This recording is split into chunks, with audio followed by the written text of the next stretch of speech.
12 de dezembro de 2014. Com o nome especulado em clubes brasileiros e do exterior, Robinho quer permanecer no Santos em 2015. Em recuperação de grave lesão, Rodrigo Caio faz planos para a próxima temporada e fala do período longe do futebol. Edilson Capetinha recebe proposta para voltar a jogar no futebol paulista. E ainda, o clássico de basquete entre Pinheiros e Paulistano e os 100 anos do episódio em que o futebol parou a Primeira Guerra Mundial. O Gazeta Esportiva começa agora.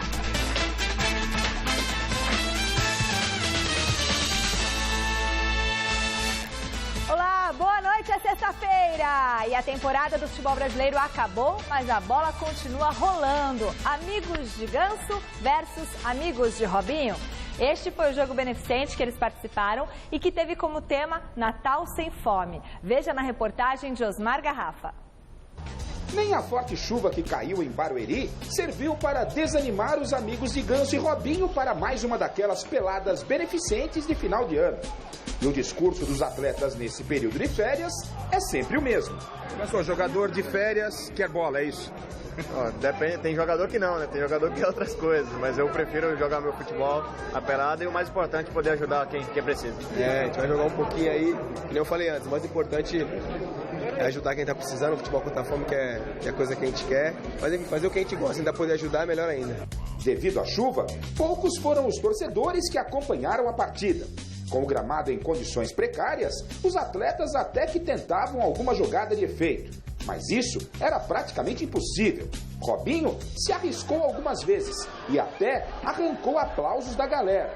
Ganso, porém, estava mesmo em ritmo de férias. Wesley, que deve deixar o Palmeiras, participou do jogo e preferiu o silêncio sobre onde pretende jogar no próximo ano. Antes da bola rolar, alguns atletas falaram sobre a temporada. Entre os palmeirenses, o assunto ainda era a saída de Dorival Júnior do Verdão. É um treinador que, para mim, me ajudou muito. Ele sempre deu bastante toques, puxada de orelha, também deu conselhos. Um treinador que deu bastante oportunidade para a gente que é da base. Então, eu só tenho a agradecer a ele, queria mandar até esse recado para ele. Muito obrigado por tudo, Dorival. Boa sorte na sua carreira, foi um prazer trabalhar com o senhor. E eu só tenho a agradecer a ele. Para mim, ele é um excelente treinador e eu tenho certeza que ele vai fazer muito sucesso ainda na carreira dele, mais do que ele já fez. Paulo Henrique Ganso estava feliz com o desempenho que teve nessa temporada. Muito boa, mas que faltou título para coroar todo o trabalho que foi bem feito. E para Papai Noel, Ganso aproveitou para fazer um pedido. Ser campeão da Libertadores.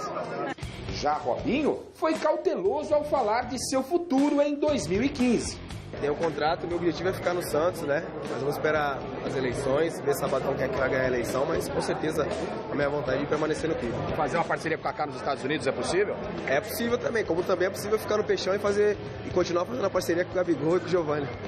Em pelada de final de ano é assim, poucas novidades, algumas especulações e muita brincadeira com bola rolando.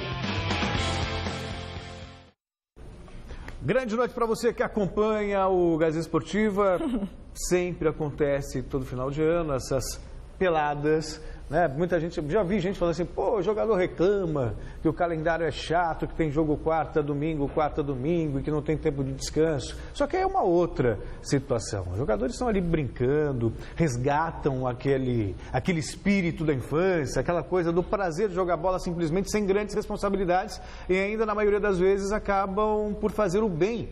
As pessoas precisam porque são jogos beneficentes, tal, tem o seu papel social, importante, interessante. E, obviamente, nesses encontros, num período de entre safra, né? Então fica aí aquela expectativa, quem vai para onde, quem vem para o lugar de quem, tal. Nem sempre se apura muita coisa, sobra muita conversa e pouca informação. Mas aí vimos aí o Robinho dizendo que pretende continuar no Santos, tal. O Robinho que, para mim, não sei o que pensa o Alberto Helena Júnior, que hoje está aqui do meu lado, o Robinho que, quer dizer, não chega a me frustrar. Eu já tinha essa expectativa, ele está dentro da minha expectativa. Mas acho que o torcedor santista acabou Calma, é o tema da enquete esse. Não fala mais sobre o Robinho agora. Não, você quer que eu fale depois? É que normalmente na enquete você quer que eu fale sim ou não. Não, agora você quer que eu desenvolva. É, então tá bom, tá vendo? Eu sei que você vai desenvolver. Você nunca agrada, né? Um dia é porque você falou, outro dia é porque você não falou. Um dia é porque fala muito, outro dia é fala porque pouco. não fala pouco. Então, com a palavra, Alberto guarda a emoção. Aliás, palavra de quem sabe e muito. Sabe muito. Não, é o seguinte, sabe, eu não sei nada, rapaz, estou sempre aprendendo e olha, mal e mal. O fato é que o jogador não gosta de treinar, viu? Mas de jogar ele gosta. Quem não gosta, né? Todo garoto, isso é uma coisa que está no DNA do brasileiro, é no mundo inteiro hoje em dia. A gente pensa, eu me lembro uma vez, estava fazendo uma excursão com a seleção brasileira, olha, 78 foi. E eu estava na janela do hotel, em Paris, um frio danado, a molecada no telhado de um prédio ao lado, jogando futebol, em cima do telhado. Eu ficava imaginando se o cara levar um drible lá e cair, ele vai direto lá embaixo. Mas, enfim, quer dizer, o futebol é um exercício muito lúdico que remete à infância mesmo, e nessa época natalina aqui, nada mais apropriado. Alegria, né? Tudo isso. Bom, agora sim, a enquete de hoje, Pascoalzinho, do site gazetesportiva.net é sobre a declaração do Robinho que quer continuar jogando no Santos, mas não descarta jogar a próxima temporada ao lado de Kaká no Orlando City dos Estados Unidos. Enquanto o Rei das Pedaladas não decide onde ele vai jogar no futuro, nós queremos saber o seguinte, atenção, Celso Cardoso e Alberto Helena Júnior, vocês acham que o Robinho correspondeu às expectativas nesse último retorno ao Santos? Celso Cardoso, a palavra é toda sua. Não. Fique à vontade, 5 minutos para desenvolver. Olha, como as coisas mudam, né? Estou impressionado. Não correspondeu à expectativa, não. Quando o Robinho foi contratado, naquelas cifras que foram faladas, cifras muito altas para o padrão do futebol brasileiro, aí você pensa na questão custo-benefício. E até que ponto o Robinho é um jogador capaz de encher um estádio, que as pessoas vão para assisti-lo, para vê-lo em campo? Mais ou menos o que aconteceu quando o Ronaldo foi contratado pelo Corinthians, quando o próprio Tevez foi contratado pelo Corinthians, o Kaká agora no São Paulo. Quer dizer, existe uma ligação com um ídolo. E o Robinho, ele foi ídolo no time do Santos, chegou à seleção brasileira e tudo mais, mas estava um período em baixa, quer dizer, já não tinha mais o mesmo fôlego de outrora. E dentro de campo, o futebol também acabou não correspondendo, na minha humilde opinião. O Robinho é um mito no Santos. O Robinho, por exemplo, para mim, a seleção de todos os tempos do Santos, o Robinho está nela. É o ponta-direita. Né? Hoje os caras chamam ponta-direita de meia, mas enfim, seja lá como for, segundo ele está atacante, terceiro atacante. Eu sei que o Robinho é um jogador extraordinário, foi um jogador extraordinário, é um excelente jogador ainda. Eu acho que nos primeiros jogos que ele fez no Santos, nessa última volta, ele estava muito bem, depois se machucou, aí na volta, na segunda volta, ele não conseguiu reproduzir o mesmo futebol. Mas o Robinho, eu reputo ele um jogador muito importante que atrai torcida. O santista adora o Robinho. Eu acho, até discordando um pouco do meu querido Celso, ele leva a torcida para o campo. Se a torcida do Santos vai, se tiver o Robinho lá, sobretudo num período em que o Santos está numa mudança de pele, né? Os jogadores novos aparecendo aí, e o que seria a grande estrela do time, o Leandro Damião, não corresponde. Então, realmente a figura do Robinho é muito importante para o Santos hoje. Muito bem, a gente quer saber a sua opinião. Entre no site gazetesportiva.net e vote. O assunto agora é o Novo Basquete Brasil. No Clássico Paulista, realizado no ginásio Henrique Vilaboim, o paulistano venceu Pinheiros por 93-89 e se recuperou na competição. Reportagem Fernando Gavini. De um lado, a boa fase do Pinheiros, subindo no campeonato. 2 vitórias consecutivas. Único time até agora que conseguiu vencer o líder Limeira no NBB. Do outro, paulistano. Só tinha vencido 4 dos 9 jogos até então. e vinha de 2 derrotas seguidas. Mas quando se trata de um duelo entre Pinheiros e Paulistano, os momentos vividos são esquecidos. É noite de clássico, quando a rivalidade torna tudo muito mais equilibrado. Eu já tive dos dois lados, tive 3 temporadas pelo Paulistano, e o Paulistano pode ser líder do campeonato e o Pinheiros está lá embaixo na tabela. Quando joga é um jogo que é diferente, assim, a gente sabe que mexe um pouquinho aqui com os nervos, a semana inteira a gente se prepara. Ainda mais num jogo com velocidade acima do normal e com ataques na ponta dos cascos. O Paulistano parecia melhor coletivamente, mas Felipe equilibrava as coisas com a mão calibrada e ainda dando toco na defesa. Ele fez 11 pontos no primeiro quarto, que terminou empatado em 30-30. O americano Holloway foi o dono do segundo quarto. Foi para o intervalo como cestinha com 17 pontos, mas a defesa do Pinheiros fez um trabalho melhor do que a do Paulistano. E numa bola de 3 de Jason Smith, conseguiu abrir 60-52 para os donos da casa. A estratégia do primeiro tempo era essa mesmo, correr a quadra, fazer o Pinheiros cansar, jogar no ritmo que a gente treina. Acabou saindo um pouco do controle, que a gente levou 60 pontos. É totalmente um jogo atípico, mas o jogo entre Paulistano e Pinheiros é sempre atípico. A gente nunca pode esperar nada desse jogo. Pode ser 20 pontos para um time, 20 pontos para o outro. O que mudou nos 2 quartos finais foi que o Paulistano modificou o sistema de marcação. E o ataque, que produziu 60 pontos no primeiro tempo, passou a ter dificuldades para pontuar. Foi determinante a defesa, acho que a gente soube marcar os principais jogadores, os pequenos, né? Os jogadores do perímetro, os 3 pequenos. E no segundo tempo é natural que os treinadores e os próprios jogadores cobrem um pouco mais a defesa. Foi o que aconteceu no segundo tempo. Devagarzinho, o Paulistano foi encostando no placar, até que conseguiu empatar a 4 minutos do fim. Nos minutos finais, virou o jogo e venceu, com o show dos americanos Holloway, cestinha com 30 pontos, e Dawkins, que fez 22. A função deles é fazer ponto, eles estavam no dia bom também. Na verdade, dia bom eles estão quase sempre, mas enfim, se não fossem os outros também, defender, rebote, é o que eu sempre falo, eles não ganham nada sozinhos e também não perdem nada sozinhos. Perder Paulistano é sempre desagradável, e o jogo foi decidido ali nos detalhes. Nas últimas bolas, acho que o time do Paulistano teve um pouquinho mais de calma ali, soube aproveitar os jogadores dele que estavam num momento melhor e conseguiram definir o jogo. Superliga Feminina de Vôlei, o SESI venceu o Praia Clube de Uberlândia e manteve o aproveitamento de 100% na competição. Confira como foi o jogo na reportagem de Alexandre Silvestre. Jogando em casa, o SESI de São Paulo, até então com 8 partidas e 8 vitórias na Superliga, recebe o Praia Clube de Uberlândia, que chega para o duelo acumulando 6 triunfos e 2 derrotas. As anfitriãs, de vermelho, refletem na quadra a superioridade dos números na classificação. No ataque certeiro, na defesa precisa, no bloqueio intransponível. As visitantes esboçam uma reação, ficam apenas no esboço. As meninas do SESI fecham o primeiro set com 27 minutos, 25-13 no placar. A levantadora do Praia tenta levantar também o moral das companheiras que passam à frente no início do segundo set. Karine gesticula, fala, orienta, escuta quando necessário. Não esconde a insatisfação ao errar sozinha. A liderança dela é visível, ajuda a equilibrar a disputa, tanto que o clima esquenta. A arbitragem entra em cena para evitar provocações na rede. O esforço da moçada de amarelo surte efeito.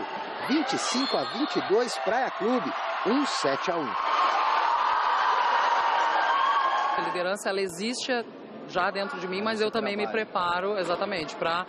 Porque às vezes tu quer liderar de uma maneira e essa maneira não é bem-vinda. Então tu tem que saber como atingir todos os tipos de pessoas que trabalham junto contigo. E é isso que eu tento aprimorar.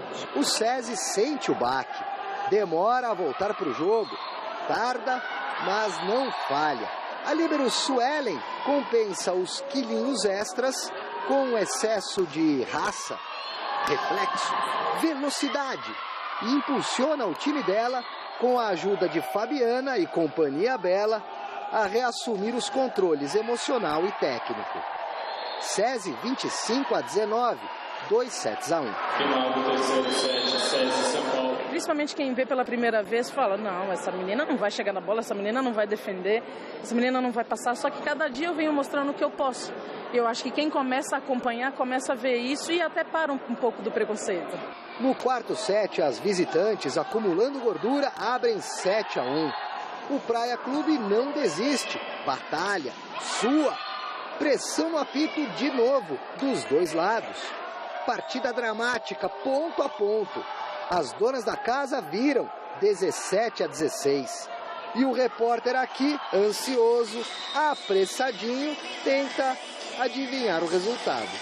A bola do SESI está cheia e em alta. Com essa vitória sobre o Praia Clube, as meninas da capital paulista mantêm a invencibilidade na Superliga e, de quebra, assumem a liderança isolada no campeonato. O que eu ia dizendo não vale mais. O SESI só seria primeiro colocado, 1 ponto à frente de Osasco, se vencesse o Praia por 3-0 ou 3-1. Vitórias que somam 3 pontos.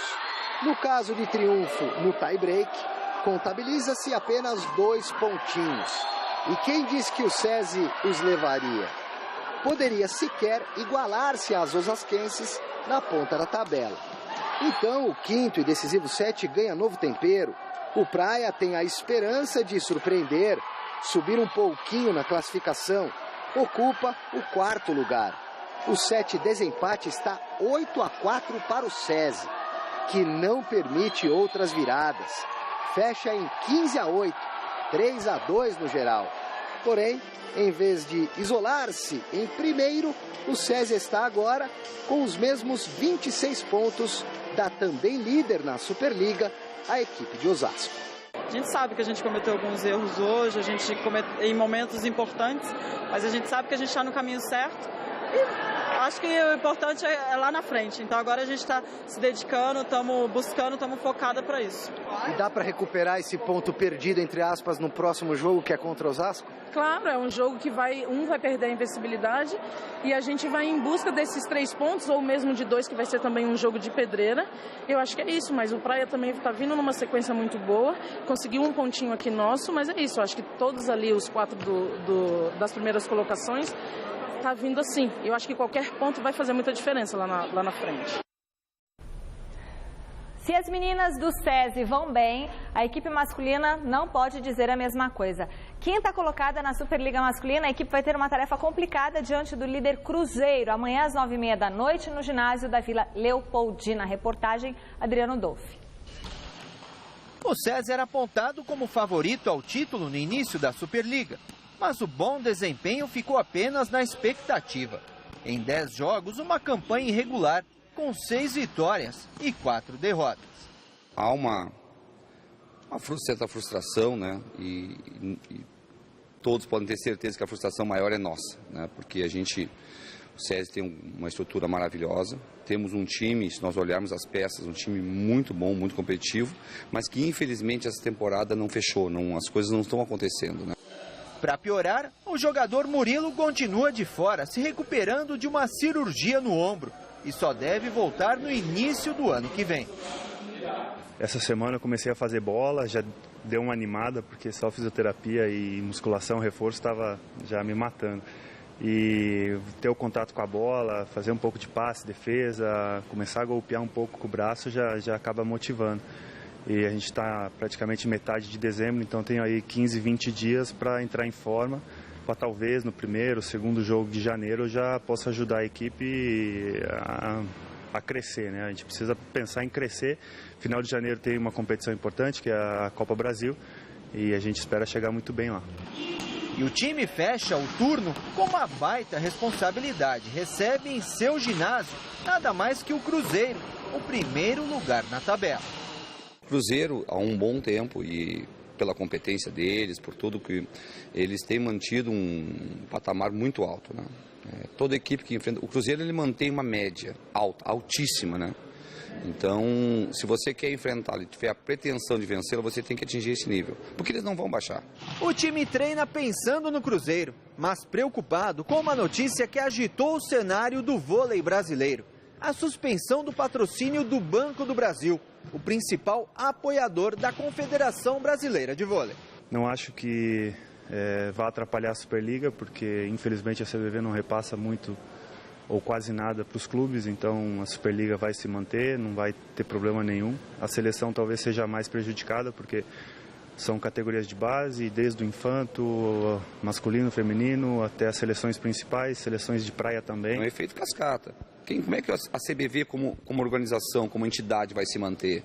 Como é que vão manter as competições? Como é que vão manter toda essa estrutura que existe, né? Eu não sei se as pessoas que hoje comandam a CBV já têm um plano B. O voleibol conseguiu, por muitos anos, construir uma imagem muito forte e daqui a pouco as pessoas, e eu que trabalho diretamente, e escuto muito, poxa, o voleibol era isso?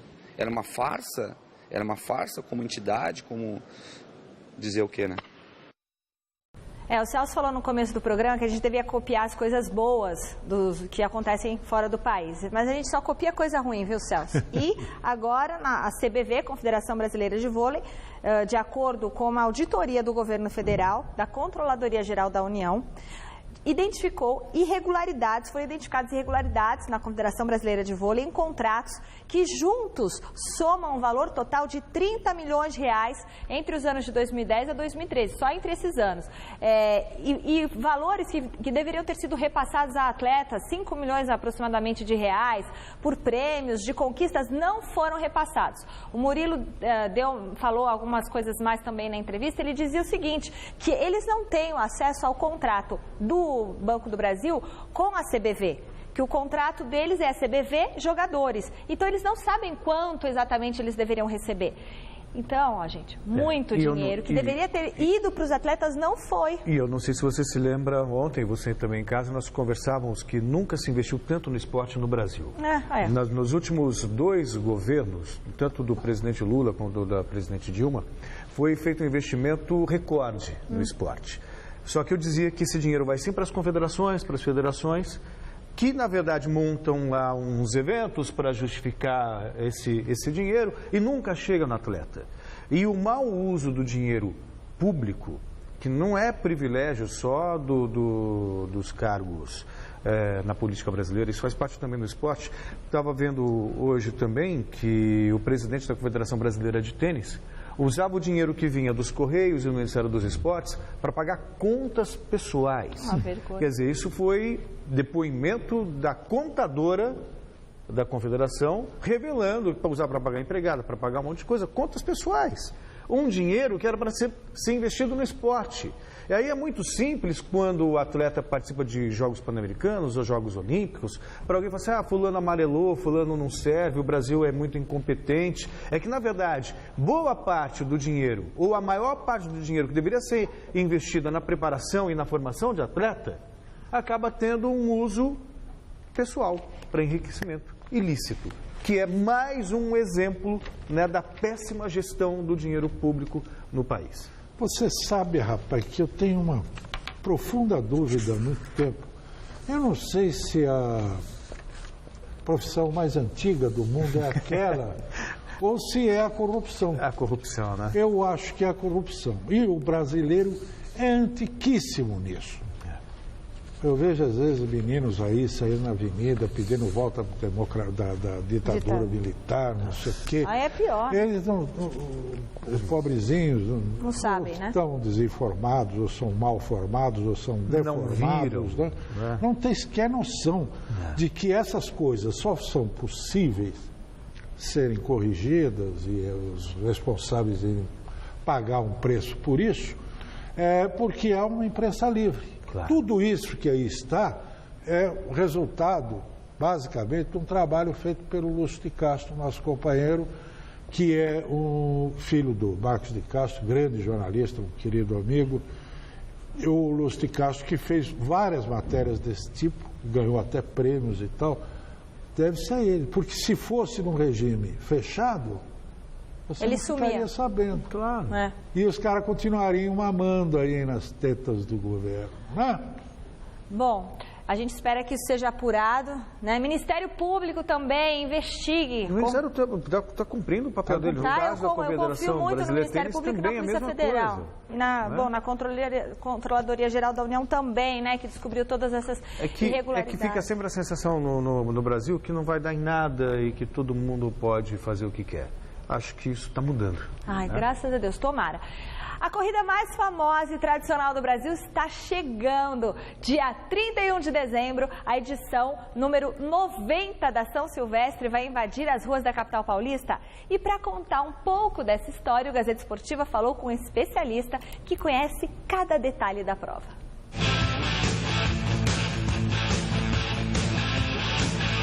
Sobre especificamente a história dessa corrida, que é maravilhosa, sensacional, principal prova do atletismo brasileiro, talvez do mundial também, com a sua tradição, 90 anos de história. Você participou de algumas, comentou outras, enfim, está sempre ligado ao mundo da corrida. Lembra de uma história curiosa para contar pra gente da São Silvestre? Esse é o meu 35º ano na São Silvestre, que eu acompanho, que eu participo, que eu corro, que eu comento. Um ano que foi marcante para nós brasileiros foi o ano de 1980. O ano que o Zé João da Silva venceu a São Silvestre após um longo período, né, só foram 34 anos, que um brasileiro não vencia a prova, porque a prova se tornou internacional e só dava os atletas estrangeiros. Então esse ano de 1980 foi um ano marcante, porque o José João venceu a São Silvestre, ele voltaria a vencer em 1985, também foi um ano interessante, mas no ano de 83, João da Mata, o mineiro, venceu a São Silvestre. E depois, de novo, um novo jejum, em 94, o outro brasileiro, Ronaldo, venceu a São Silvestre e logo em seguida ele vinha a ganhar a maratona de Berlim com 2 horas e 6, que foi recorde mundial na distância. Muito bem, vamos aos recadinhos. João Jeter, pai do Boquinha, faz aniversário hoje. Um beijo para o senhor, 58 anos de idade, muitas felicidades. E vocês viram que tem um Seu Agenor ali no Jornal da Gazeta e tem um Seu Agenor aqui no Esporte também. Seu Agenor, hoje eu recebi os presentes, as lembrancinhas, os docinhos que o senhor mandou. A galera da redação ficou louca, comeu muita bala, pirulito.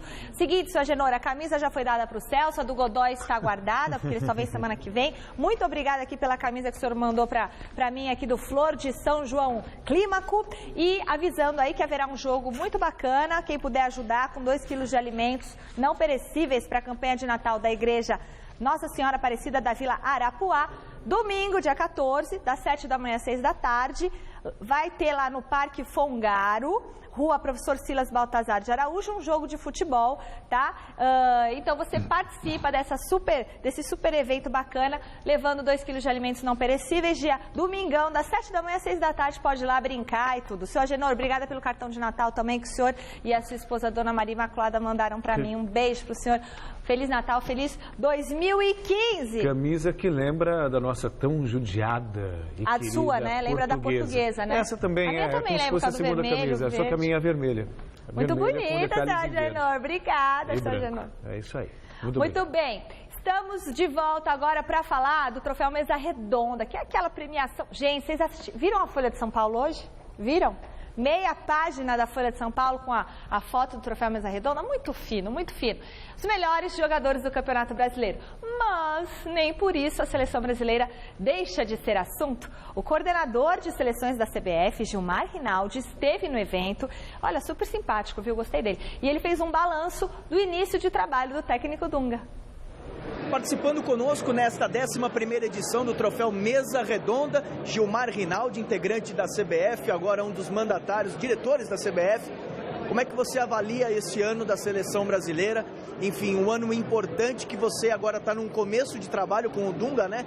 Que acho que tem muito trabalho para ser feito, não? Um ano de mudanças, de novos desafios. Eu acho que a gente entrou num momento muito delicado e estamos primeiramente tentando mudar a mentalidade e fazer com que os jogadores recuperem a autoestima e que entendam que eles, no momento que se organizarem, se unirem e pensarem numa parte coletiva, são sem dúvida os melhores que nós temos no mundo. Eu acho que eu trabalho mais em cima disso, os resultados estão acontecendo e agora dá sequência, dia a dia, trabalho, não tem muito o que fazer, apenas trabalhar. Como é que você está se vendo nessa função, entre aspas, nova, né? Nova, é o meu meio, o meu habitat, quer dizer, o futebol. Eu sou do futebol, minha vida toda foi no futebol desde os 14 anos, então não é que seja também tão difícil. Mas é muita preocupação, muito detalhe, a cada momento uma coisinha que parece insignificante, na seleção nunca é insignificante, tem uma repercussão enorme. Mas estou gostando e estou procurando aprender mais e me aperfeiçoar para poder ajudar. Agora, na sua opinião, existe muita coisa a ser feita no futebol brasileiro? O calendário, por exemplo, é uma das coisas que pega para o futebol brasileiro evoluir? Eu acho que é um contexto todo. O calendário, a CBF está tentando ajustar. Eu não tenho acesso a isso, não é a minha área. Mas o que eu sei é que a presidência, a vice-presidência estão tentando reformular isso. Com o tempo a gente vai conseguir atingir o ideal. E eu, na minha parte, lá na parte técnica, estou tentando organizar da melhor forma possível para a gente ter um bom campeonato ano que vem, uma boa seleção e bom jogo. Você já foi jogador, você deve saber da importância de premiações como essa para jogadores. Como é que você vê esse tipo de premiação? Como um incentivo para eles? É um incentivo, é um desafio entre eles, né? E é um parâmetro também. O jogador tem que saber que é isso que pode levar ele a mudar de patamar. Se ser escolhido a seleção de um campeonato como é o Campeonato Brasileiro, você sem dúvida muda de status e isso é importante para a tua carreira, para o teu futuro, para os contratos e para tudo. O Gilmar Rinaldi analisou a seleção como alguém que ainda está lá dentro, mas outro craque, o último capitão a levantar a taça de campeão do mundo com a seleção brasileira, também falou sobre o time canarinho. Dá uma olhada em como o Cafu viu o ano de 2014 para o Brasil. Fazendo um balanço, acho que você é bem à vontade para falar sobre a seleção brasileira, mas fazendo um balanço desse ano, como é que você pode classificar essa atuação da seleção brasileira nesse ano de 2014? É óbvio, tirando o resultado negativo contra a Alemanha 7-1 na Copa do Mundo, o resto dos resultados da seleção brasileira foram ótimos. Mas o principal resultado, que era aquele que contava praticamente em termos de resultado para a seleção brasileira, era a semifinal da Copa do Mundo. Infelizmente o Brasil perdeu. Passa-se agora uma borracha em relação a isso, já temos aí novas experiências, novos jogos, temos uma nova geração de atletas, para que possamos aí organizar uma nova seleção para o ano que vem, já começar essas competições importantes que nem vão começar. Já temos Copa América, temos Libertadores, temos eliminatórias, vai ter Copa das Américas, vão ter campeonatos importantes. Então é preparar a seleção brasileira para que essa garotada toda aí possa representar bem o nosso país. Sobre o ano do futebol brasileiro, o calendário, na sua opinião, é o principal defeito? Eu acho que sim. É um dos. A falta de organização também é um defeito muito grande. E, desculpe até a palavra, talvez a falta de competência da maioria das pessoas faz com que o futebol brasileiro, o calendário do futebol brasileiro, esteja da maneira que está. Nós temos uma qualidade muito boa, nós temos uma matéria-prima muito boa, mas infelizmente não estamos sabendo lapidar da maneira que tem que ser feita. Então parar, sentar, analisar novamente um formato, uma maneira de você formar uma organização de um campeonato para que você não possa desgastar tantos jogadores como está acontecendo nos campeonatos brasileiros. Aí, vendo um depoimento do Cafu, um jogador que a gente respeita muito pelo que fez e pelo que pode fazer fora do gramado, mas não deixa de ser decepcionante. Você, mais uma vez, tem a sensação de que aqueles 7-1 foram obra do acaso. Que a gente tem um material humano muito bom e que a seleção foi boa. O Brasil vive talvez um dos piores momentos de sua história falando sobre futebol. Eu estou errado, eu estou muito rabugento. Não, está muito certo, é isso mesmo. Esse 7-1 não pode passar uma borracha em cima disso, tem que ficar lá, olha, no horizonte do futebol brasileiro, sempre já piscando e chamando a atenção, porque não foi também só o 7-1, não foi só o 7-1. Não, claro que não. Teve 3-0 para a Holanda e teve um mau futebol praticado pelo Brasil o tempo 1-1 com o Chile, a vaga. Teve a falta de visão do treinador superado, antiquado, que não raciocina com os instrumentos modernos do futebol, enfim, e que, na verdade, mal treinou o time. O time foi mal treinado. Então é toda a soma de erros, né, que vem dos bastidores e vai atingir o campo com a responsabilidade sendo dividida entre todos devidamente. E não esqueçam, domingo a partir das 9h30 da noite tem mesa redonda ao vivo com uma duração um pouquinho menor, já que a partir das 10 horas da noite, você viu a Folha de São Paulo de hoje? Então, domingo, você vai acompanhar. Deixa eu só perguntar, você está na foto? Eu tô.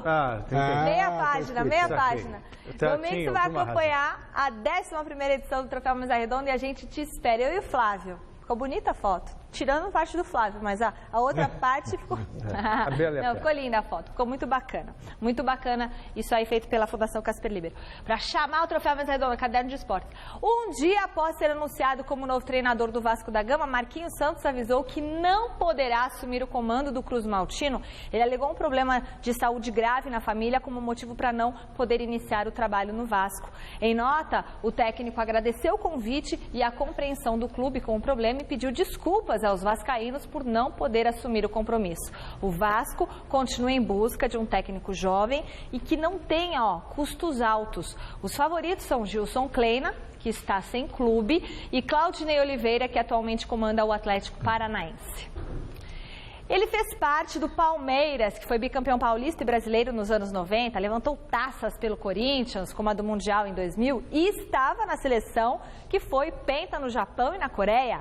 E agora pode estar abrindo mão da vida de aposentado, vejam só isso, para voltar ao futebol paulista.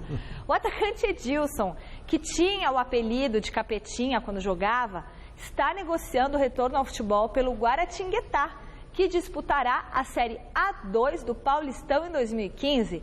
Restariam apenas a assinatura do contrato para o negócio ser confirmado.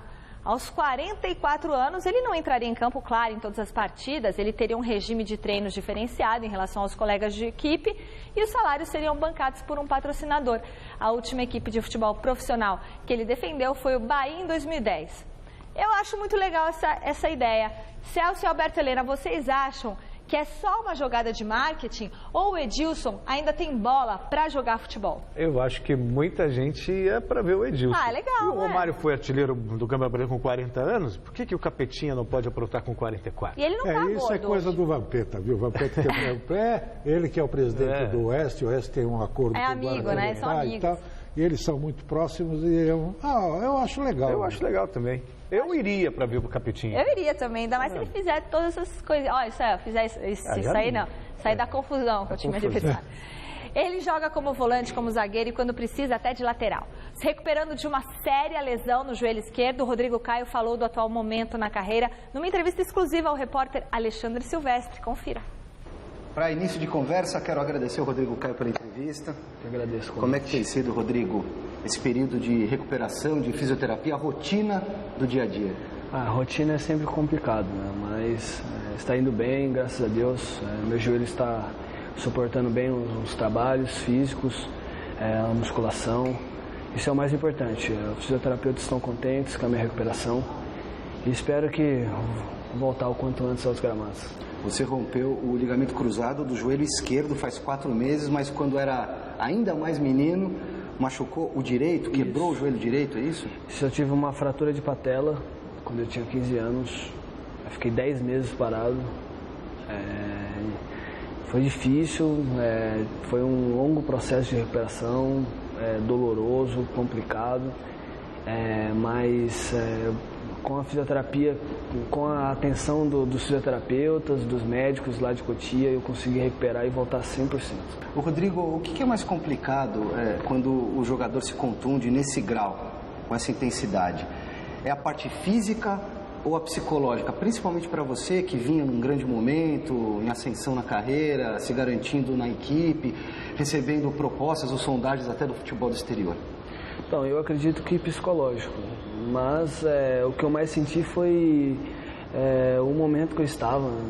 Eu estava jogando bem, fazendo um bom papel, jogando titular, e infelizmente aconteceu isso.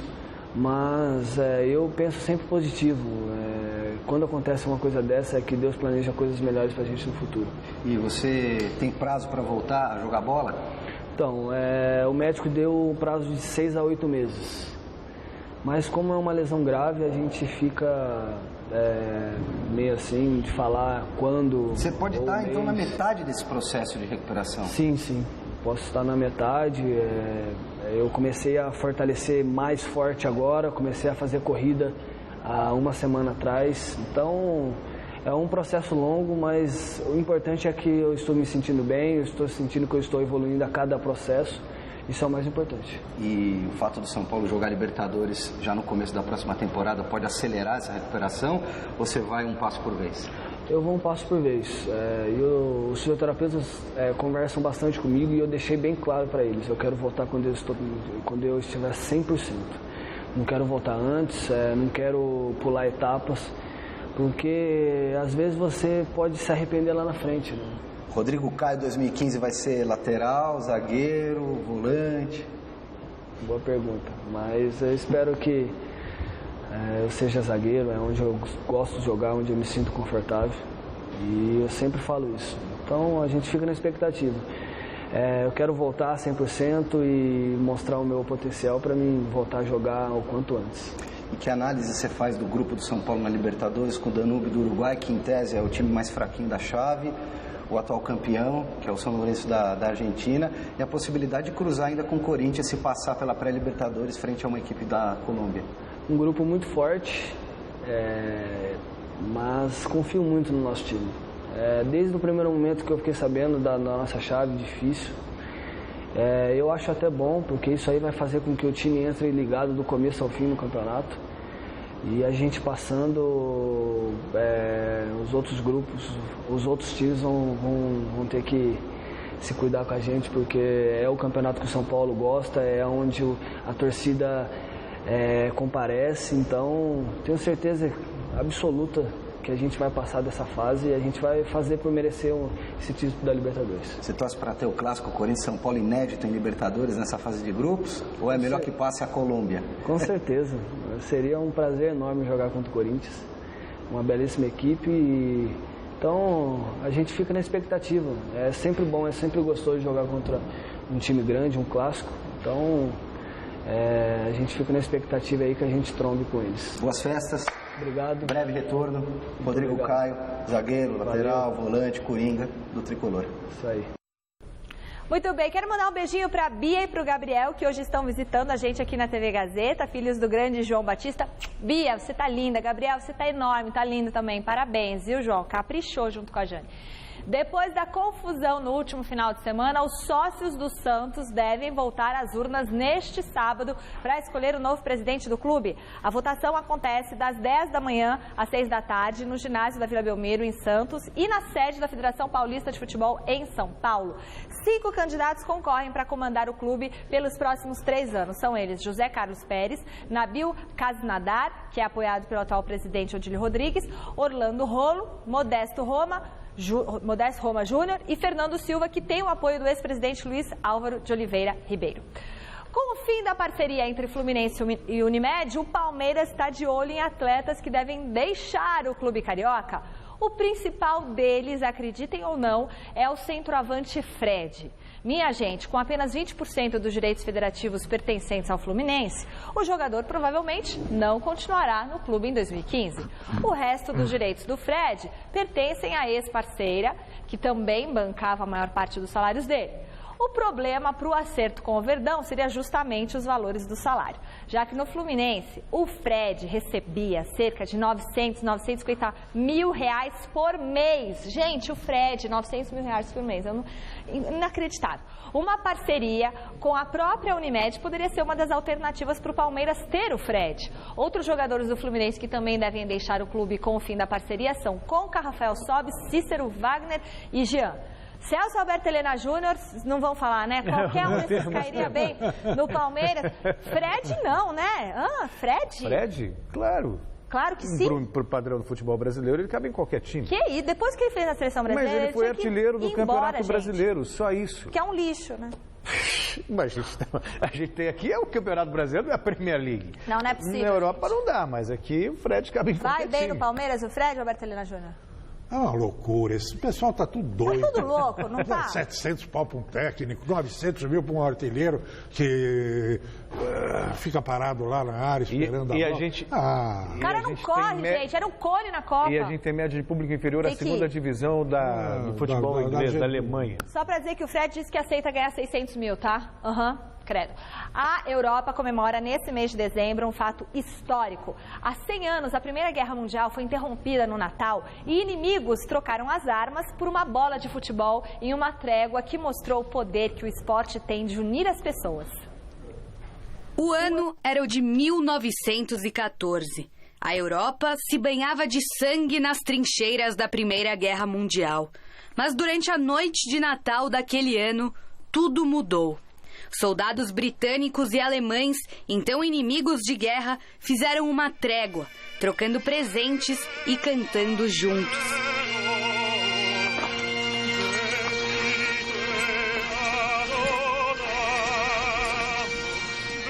A terra de ninguém, como era conhecido o espaço entre as trincheiras, chegou a virar um campo de futebol.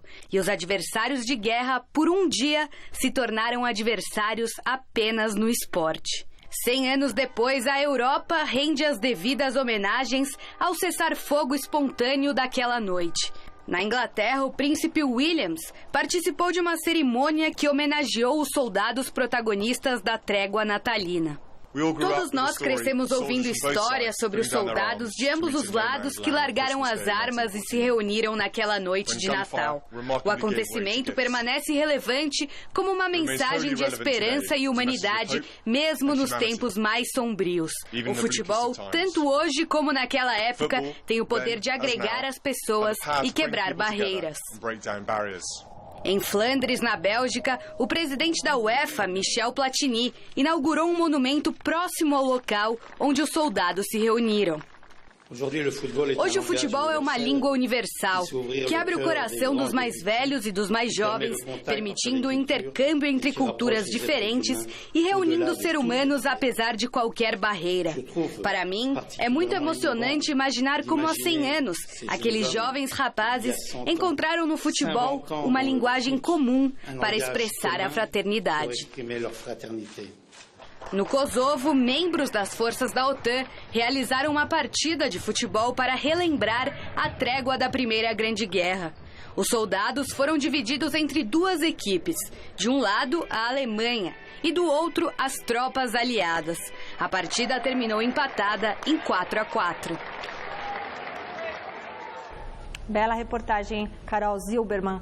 Bom, resultado final da enquete que estava no ar no site gazetesportiva.net. Você acha que o Robinho correspondeu às expectativas nesse último retorno ao Santos? Claro que não, né? 59% dos votos. O programa de hoje termina aqui. Um excelente final de semana para você. Lembrando que domingão às 9h30 da noite tem mesa redonda ao vivo, rapidinho, pequenininho, porque às 10 horas você confere Troféu Mesa Redonda. Avise a família. Gazeta Esportiva de volta segunda. Beijo, tchau. Ufa, pensei que você fosse falar da Folha de novo. A gente se segue no jornal. Você viram? Compre o jornal. No Jornal da Gazeta. Até já. Caderno de esporte. Tchau. Tô lindo. Show.